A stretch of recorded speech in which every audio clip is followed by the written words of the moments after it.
Ok. Faut qu'on revoie les bases. Je vais faire une vidéo simple où je vais dire des trucs simples. Simple, basique. Ok. Simple. Bonjour à tous, aujourd'hui nous allons apprendre à modéliser une action sur un système. Tout d'abord, quelques rappels de ce que nous avons vu au collège. On va s'intéresser à une action mécanique d'un objet A sur un objet B. Alors, dans un premier temps, on avait vu les conséquences, qui peuvent être une mise en mouvement, une modification de mouvement ou une déformation de l'objet B. On avait aussi abordé le principe des actions réciproques. Ici, on voit un homme qui effectue une action sur un mur et en même temps, le mur effectue la même action dans le sens opposé sur l'homme. On avait vu aussi que cette action mécanique pouvait être modélisée par une force dont les caractéristiques étaient une direction, un sens et une valeur. Elle s'appliquait au point d'application et on la représentait par une flèche. Il existe deux types d'actions mécaniques. Les actions mécaniques de contact, c'est quand il y a effectivement contact entre le système étudié et l'extérieur. Par exemple, ici, si le système est le ballon, l'action mécanique exercée par le pied sur le ballon est une action de contact. Deuxième type d'action mécanique, les actions mécaniques à distance, c'est quand il n'y a pas de contact entre le système étudié et l'extérieur.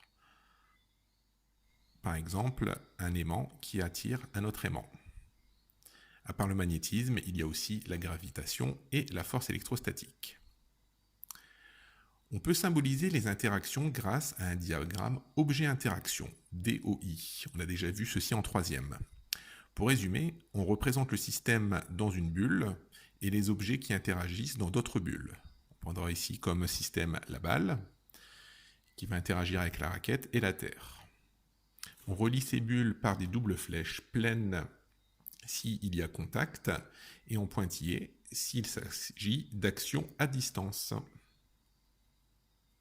Dans le cours précédent, nous avons abordé la définition du système. C'est l'objet dont on étudie le mouvement et on le modélise par un point. Une action mécanique va être modélisée par une force. Cette force sera représentée par un vecteur. On va prendre ici l'exemple d'une balle de tennis. On la modélise par le point B. Ce vecteur aura une direction, un sens et une norme. En général, on vous donnera une échelle. Par exemple, sur le schéma, le petit segment rouge représente 500 newtons. Si la force exercée par la raquette sur la balle est de 1000 newtons, le vecteur force aura une longueur 2 fois plus grande que l'échelle représentée sur notre schéma. Donc on retient un vecteur force possède une direction, un sens, une norme qui est proportionnelle à la valeur de la force en newton. Au point de vue écriture, un objet qui exerce une action sur un hôte se notera F de l'auteur sur le receveur. Prenons un exemple. Ici, la main va exercer sur la glace une force notée F de la main sur la glace. Mais au même moment, la glace exercera une force notée F de glace sur la main. C'est ce qu'on appelle une interaction, car les objets interagissent. C'est le principe des actions réciproques. Un objet A qui agit sur un objet B implique une action en retour de l'objet B sur l'objet A. Le vecteur force F de A sur B aura un sens opposé à F de B sur A. Dans le cas d'interaction, les forces ont même direction, même valeur, mais des sens opposés. Voilà, c'est fini pour aujourd'hui. Je vous dis à très bientôt pour la suite de cette vidéo avec les exemples.